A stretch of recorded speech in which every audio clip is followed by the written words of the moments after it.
So the Social Security and National Insurance Trust SNNIT will revert over 413,000 pensioners from the new Pensions Act to the old one in the next few months. And according to SNNIT, the decision is to address pensioners' complaints of inadequate benefits under the new Pensions Act.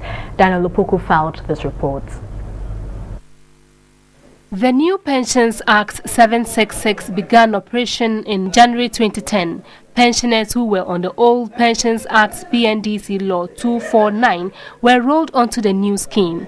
5 years on, pensioners have complained about inadequate benefits.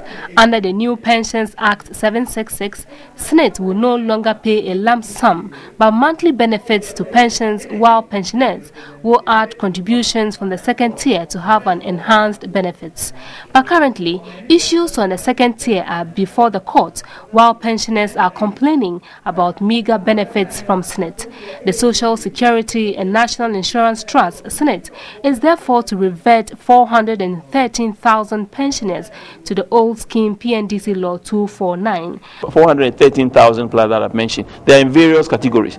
A number of them are already retired. Their benefits have been computed and have been paid. So we'll look at those things and then recompute, and any difference that must be paid to them will be. So now we are working on identifying the people, getting their information, the data, and classifying them into various categories so that we can implement the provisions of the amendment.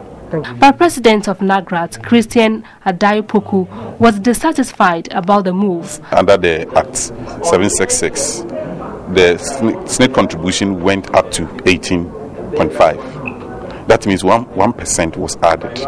And now that the people are reverting to the old law, it means that 1% has to be given.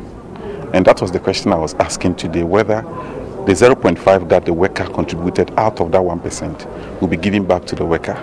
And it looks like no decision has been taken on it. SNNIT is on one side and the unions are on the other side. SNNIT thinks that that money must be seen as part of the 5% that we are bringing back to SNNIT, and therefore the teachers should not get workers should not get anything on it.